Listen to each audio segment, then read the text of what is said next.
La noche que la mujer sin cabeza entró a mi casa, yo estaba parado en medio del pasillo con un cuchillo de cocina en la mano. No recuerdo haberlo tomado. No recuerdo haber salido de mi cuarto. Solo recuerdo verla al final del corredor, quieta con los hombros cubiertos por un vestido viejo, empapado de barro, y nada sobre el cuello. Nada. Donde debía estar la cabeza, solo había un corte negro, limpio, imposible, como si la oscuridad hubiera decidido apoyarse sobre su cuerpo.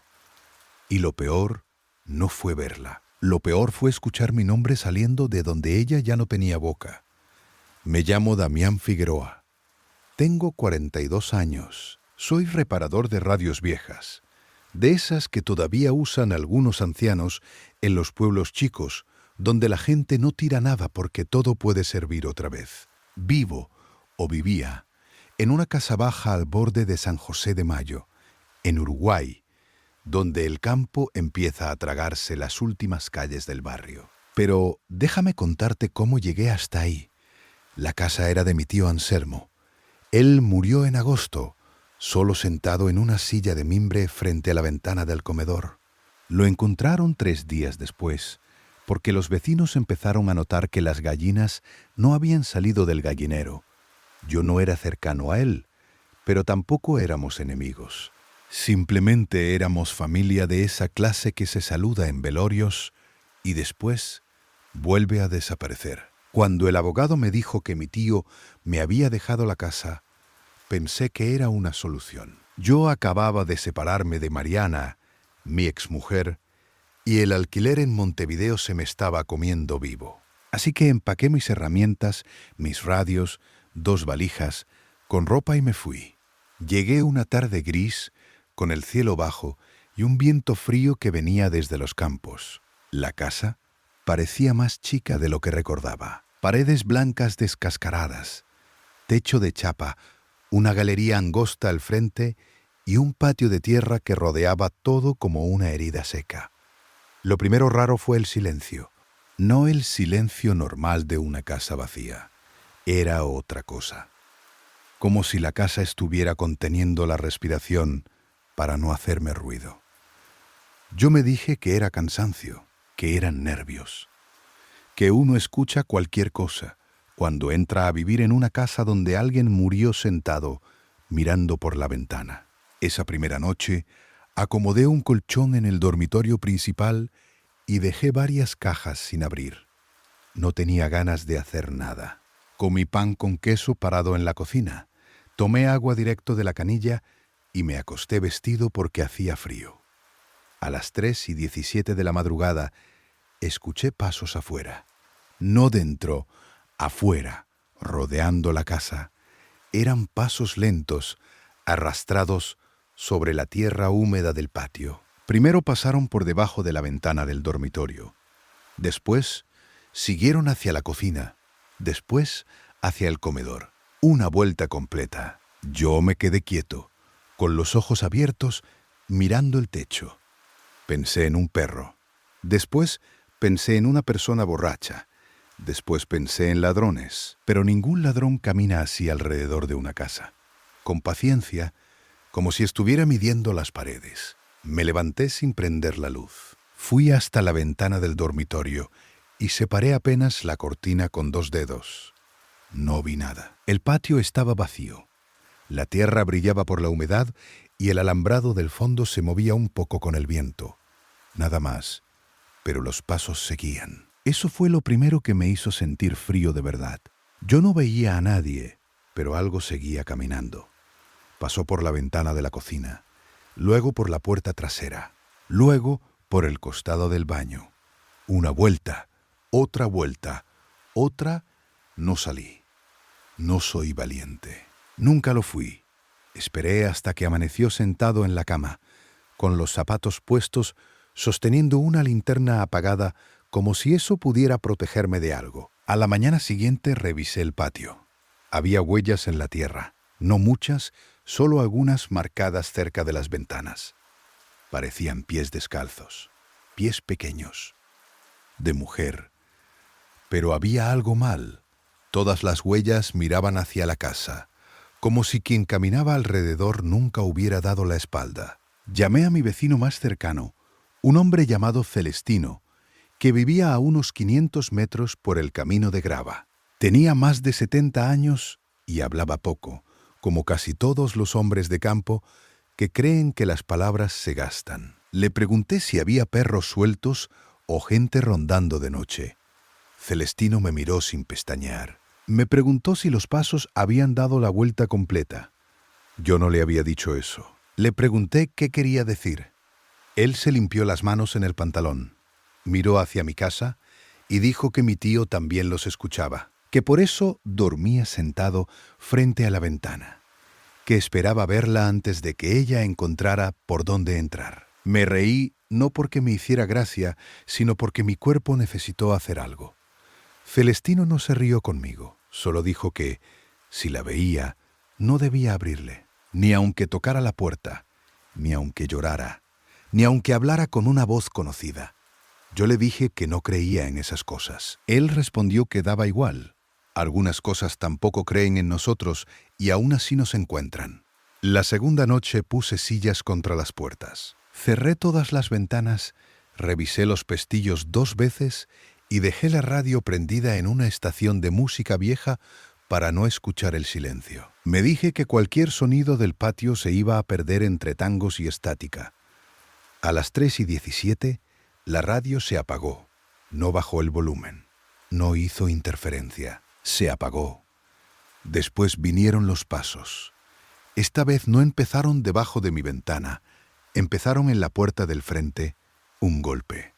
Esperé. Otro golpe. No eran nudillos. Sonaba como si alguien estuviera tocando con el hueso. No contesté. Ni siquiera respiré bien.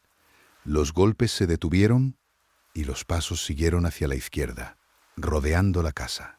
Cuando pasaron por la cocina, algo arrastró una uña por el vidrio. No sé si fue una uña, pero sonó como eso. Me quedé en el pasillo, de pie, con la espalda pegada a la pared. Tenía el teléfono en la mano, pero no llamé a nadie. ¿Qué iba a decir? ¿Que una mujer invisible caminaba alrededor de mi casa? ¿Que mis ventanas estaban siendo tocadas por algo que no aparecía cuando yo miraba? Entonces escuché una voz. Era una mujer. Decía mi nombre. Damián. Lo dijo desde afuera de la ventana del comedor. Suave, casi triste, como si me conociera de toda la vida. No respondí. Retrocedí y tropecé con una caja. Casi me caí y me golpeé el codo contra la pared. La voz volvió a decir mi nombre, esta vez desde la ventana de la cocina. Se había movido demasiado rápido. O había más de una. Me encerré en el baño hasta que amaneció. Al otro día fui al pueblo. Compré cerraduras nuevas, 2 reflectores para el patio, pilas, una linterna grande y una botella de caña que no pensaba tomar, pero que terminé comprando igual. También fui al archivo municipal. No sé por qué. Supongo que necesitaba una explicación con papeles, con fechas, con sellos, algo humano. La mujer del archivo me preguntó qué buscaba. Le dije que quería saber quién había vivido antes en la casa de mi tío. Ella revisó carpetas durante casi 1 hora y encontró un expediente viejo de 1974. La casa había pertenecido a una maestra rural llamada Eloísa Vidal. Desapareció una noche de noviembre. Su esposo dijo que ella se había ido, que lo había abandonado. Pero los vecinos declararon haber escuchado gritos. Después, encontraron sangre en el pozo, detrás de la casa. No encontraron el cuerpo entero, solo el torso. La cabeza nunca apareció. Cerré la carpeta despacio. La empleada me dijo que esas cosas pasaban antes, que había hombres malos, policías inútiles y familias que preferían callar. Yo asentí. Quise creer que eso era todo. Una mujer asesinada. Un rumor. Un pueblo chico que convirtió la tragedia en fantasma.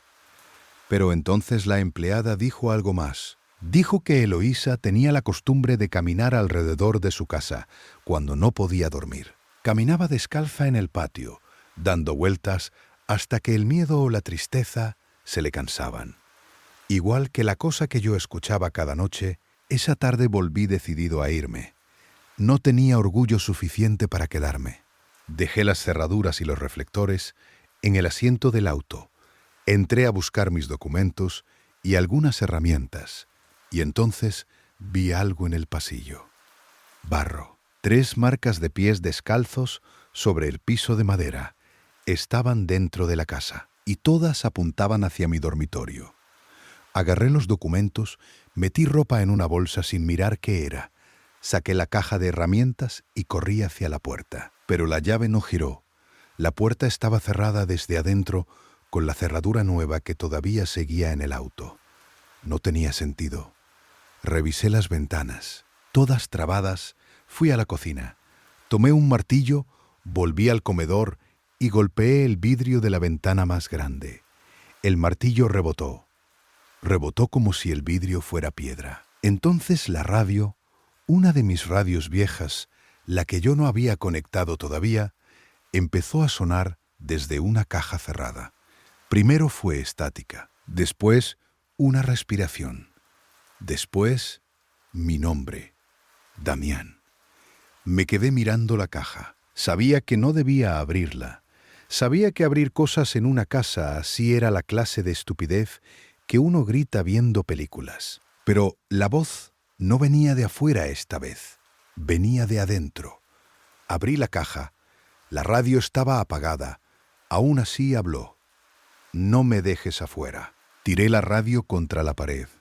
Se rompió en pedazos. La voz siguió sonando desde los pedazos. No me dejes afuera. Esa fue la primera vez que lloré, no como un niño, no con gritos. Lloré sin ruido, parado en el comedor, entendiendo que la casa ya no era una casa. Era una caja cerrada conmigo adentro. No sé cuánto tiempo pasó. Afuera empezó a llover. Una lluvia fina, persistente, que convirtió el patio en barro. Yo me senté contra la pared del pasillo con el martillo sobre las piernas y esperé. A las 3:17, los pasos empezaron otra vez. Pero ahora sonaban dentro, no alrededor. Dentro venían desde la cocina. Un paso, arrastre, otro paso, arrastre. Yo veía el pasillo vacío, pero las tablas crujían, una por una, acercándose hacia mí. Levanté el martillo. No sé qué pensaba hacer. Golpear al aire, tal vez. Golpear el miedo, golpear mi propia cabeza para dejar de escuchar. Los pasos se detuvieron frente a mí. No había nadie. Entonces algo respiró junto a mi oreja. Sentí el aire frío entrarme por el cuello. Y una voz de mujer dijo: «Él dijo que me había ido». No pude moverme. La frase no parecía dirigida a mí. Parecía una confesión repetida tantas veces que ya no buscaba respuesta. Él dijo que me había ido. Las tablas crujieron otra vez, esta vez alejándose, hacia el dormitorio de mi tío. Yo no quería seguirla. Juro que no quería. Pero mi cuerpo se levantó como si alguien lo hubiera tomado desde adentro, y caminé. Pasé por el pasillo, sosteniendo el martillo con una mano inútil. La puerta del cuarto de mi tío estaba entreabierta, aunque yo la había cerrado esa misma mañana. Empujé la puerta. El cuarto olía a humedad, polvo y algo más. Algo dulce, podrido, muy viejo. La cama estaba intacta, cubierta con una colcha marrón. Pero la silla de mimbre junto a la ventana estaba ocupada. No por alguien, por la ropa de mi tío. Camisa, pantalón, zapatos, como si un cuerpo invisible estuviera sentado ahí. Sobre las rodillas vacías había una libreta. La reconocí. Era de mi tío. Él siempre llevaba libretas en el bolsillo para anotar gastos, medidas, teléfonos. Esa libreta estaba abierta en una página escrita con una letra temblorosa. No la mires al cuello. Esa era la primera línea. La segunda decía: si entra, va a buscar lo que le falta. La tercera decía: no soy yo cuando hablo de noche. No soy yo. Pasé páginas con dedos torpes. Había fechas, horarios, frases repetidas. 3 vueltas, 5 golpes, la voz de mamá, la voz de Rosa, la voz mía. Mi tío había vivido años con esa cosa rodeando la casa. Años. Y nunca se fue. Entonces vi mi nombre. Damián vendrá después de mí. No estaba escrito con la letra de mi tío. Estaba escrito con barro. La ventana se golpeó de pronto. 1 vez. 2. 3. Me giré tan rápido que casi caí. Afuera, bajo la lluvia, había alguien parado del otro lado del vidrio. Una mujer. No invisible, no sombra, no reflejo. Una mujer real, de pie en el patio, sin cabeza. Su vestido estaba pegado al cuerpo por el agua. Sus brazos colgaban a los lados. No tenía cara, no tenía ojos, no tenía boca, pero yo supe que me estaba mirando. Corrí, salí del dormitorio, crucé el pasillo, resbalé con barro que no había estado ahí y choqué contra la mesa del comedor. La casa empezó a sonar por todos lados. Pasos en la cocina, golpes en el techo, uñas en las ventanas. Mi nombre desde la radio rota, mi nombre desde las paredes, mi nombre desde mi propia boca. Lo sentí salir de mí sin querer. Damián. Me tapé la boca con las 2 manos, la puerta del frente se abrió. No crujió, no resistió. Se abrió hacia adentro con una suavidad terrible, como si alguien acabara de recibir permiso. La lluvia entró primero, después entró ella. No caminaba como una persona viva. Sus pies tocaban el piso apenas, pero dejaban barro.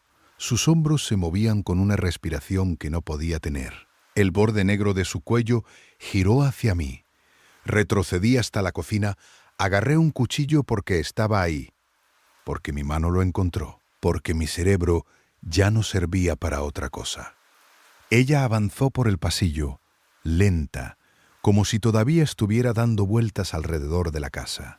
Solo que ahora la vuelta era por dentro. Entonces escuché la voz de mi madre. Mi madre murió cuando yo tenía 16 años. Damián, dijo, ayúdame. No podía venir de esa mujer. No tenía boca, no tenía garganta. Pero la voz llenó la cocina con una ternura enferma. La misma voz que me cantaba cuando tenía fiebre. Bajé el cuchillo. Casi lo bajo. Pero recordé la libreta. No soy yo cuando hablo de noche. Grité, no una palabra. Solo grité y lancé el cuchillo hacia ella. El cuchillo atravesó el vestido, chocó contra la pared y cayó al piso. Ella no se detuvo. Me encerré en la despensa. La despensa no tenía ventana. Solo una puerta fina de madera con una traba vieja que no aguantaría ni una patada. Me quedé ahí dentro, respirando entre frascos de conserva vacíos y bolsas de harina vencida. Ella no golpeó la puerta. Apoyó algo del otro lado. No sé qué, pero la madera se hundió hacia adentro como si estuviera siendo acariciada por manos mojadas. Y entonces habló con la voz de mi tío. Yo no la maté, dijo.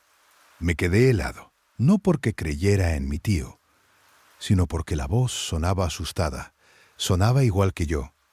Yo no la maté. La frase se repitió varias veces. Después cambió. Solo escondí lo que faltaba. Sentí que el aire desaparecía de la despensa. Lo que faltaba, la cabeza. La casa entera pareció inclinarse con esa palabra que yo ni siquiera dije en voz alta. Las latas cayeron de los estantes. Los frascos estallaron. La harina se abrió como humo blanco. Yo me cubrí la cara y me agaché. Entonces vi una tabla suelta en el piso de la despensa. No era una tabla cualquiera. Tenía marcas de haber sido levantada muchas veces. Y entre las rendijas salía olor a tierra mojada. Ella no quería entrar a la despensa. Quería que yo mirara debajo. No sé por qué obedecí. Quizás porque el miedo, cuando ya no encuentra salida, empieza a confundirse con obediencia. Metí los dedos en la rendija, tiré con todas mis fuerzas y la tabla se levantó como un quejido viejo. Debajo había un hueco. Y dentro del hueco, envuelta en una manta negra, había una caja de lata.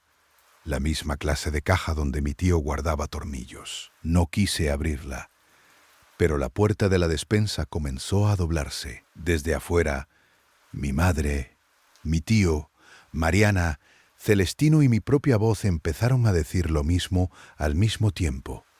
Abrí la caja. No voy a describir exactamente lo que había adentro. No puedo. Solo diré que no era una cabeza completa. El tiempo había hecho su trabajo, la humedad también. Pero había cabello, largo, oscuro, pegado a algo seco, y había una cinta azul, una cinta de maestra. Apenas la vi, la casa quedó en silencio. Silencio total. La puerta de la despensa dejó de doblarse. Los pasos se detuvieron. Las voces callaron. Y por primera vez, desde que llegué a esa casa, sentí que algo me escuchaba. La mujer estaba del otro lado de la puerta, esperando. Tomé la caja con las dos manos. No sabía qué hacer con ella. Se me ocurrió rezar, pero no recordaba ninguna oración completa. Se me ocurrió pedir perdón, aunque yo no había hecho nada. Se me ocurrió gritar por Celestino, como si un viejo a 500 metros pudiera salvarme de algo enterrado hacía medio siglo. Al final, dije lo único que pude. Lo encontré. La puerta de la despensa se abrió sola. Ella estaba ahí en la cocina, a menos de 1 metro. Su cuerpo mojado olía a lluvia vieja, a pozo, a tierra cerrada. El corte negro del cuello se inclinó hacia la caja. No tenía manos levantadas. No hizo ningún gesto. Pero yo entendí que tenía que dársela. Se la ofrecí. La caja desapareció de mis manos. No cayó. No se movió. Simplemente dejó de estar. Durante un segundo pensé que todo había terminado. La mujer dio un paso atrás. Después, otro. El barro bajo sus pies empezó a secarse sobre el piso, convirtiéndose en polvo oscuro. Entonces levantó los brazos, no hacia mí, hacia su propio cuello vacío. Escuché un sonido húmedo como tierra siendo removida dentro de una tumba. Algo empezó a formarse donde no había nada. Cabello, piel, la línea de una mandíbula. Una boca cerrada, una nariz, ojos hundidos. Pero no era un rostro tranquilo, era un rostro lleno de odio. Y cuando sus ojos aparecieron, no miraron la casa. Me miraron a mí. Entendí tarde, demasiado tarde. Ella no solo buscaba lo que le faltaba, buscaba a alguien que la hubiera encontrado. Corrí hacia la puerta del frente. Esta vez estaba abierta. Salí al patio bajo la lluvia, resbalé en el barro, caí de rodillas y me levanté sin sentir las piedras clavándose en mis manos. Detrás de mí, dentro de la casa, ella gritó, no como una mujer, como una casa entera gritando. Llegué al auto, busqué las llaves en el bolsillo, se me cayeron, las levanté, se me cayeron otra vez. La lluvia me cegaba. La puerta de la casa estaba abierta como una boca iluminada, y ella apareció en el umbral. Ahora tenía cabeza, pero estaba torcida, no rota, no colgando, torcida como si no perteneciera a ese cuerpo, o como si hubiera sido puesta demasiado rápido. Sus ojos estaban abiertos, muy abiertos. No caminó hacia mí, solo dijo mi nombre, con mi voz. Entré al auto, encendí el motor, choqué contra el portón al salir y manejé sin mirar atrás hasta llegar a la casa de Celestino. Golpeé su puerta con las dos manos. Él abrió vestido, como si me hubiera estado esperando. Cuando me vio cubierto de barro, no preguntó nada. Solo dijo, la encontró. Me desmayé en su cocina. Desperté al mediodía siguiente en el hospital. Tenía fiebre, una herida en la frente y las uñas llenas de tierra. La policía fue a la casa. Encontraron la puerta abierta, barro en el pasillo y un hueco bajo la despensa. No encontraron la caja. Tampoco encontraron el cuerpo de Eloísa, ni el torso que supuestamente había sido enterrado décadas antes en el cementerio del pueblo. La tumba estaba vacía. Eso me lo dijo Celestino 2 semanas después. cuando vino a verme y dejó una bolsa con ropa limpia sobre la silla del hospital. Me dijo que la casa había quedado cerrada, que nadie quería acercarse, que de noche desde el camino todavía se veía una luz prendida en la cocina. Yo le pregunté si la mujer seguía dando vueltas. Celestino tardó en responder. Dijo que no. Dijo que ahora los pasos se escuchaban desde adentro. No volví a la casa. Vendí las radios, cerré mi taller y me mudé a un apartamento chico en Durazno, lejos del campo, lejos de los patios de tierra, lejos de las ventanas bajas. Al principio pensé que con eso bastaba, pero hay cosas que no se quedan donde las encontraste. La primera semana en el apartamento, escuché pasos en el pasillo del edificio. Me dije que eran vecinos. Siempre hay vecinos, siempre hay caños, siempre hay explicaciones. Pero a las 3:17 tocaron mi puerta.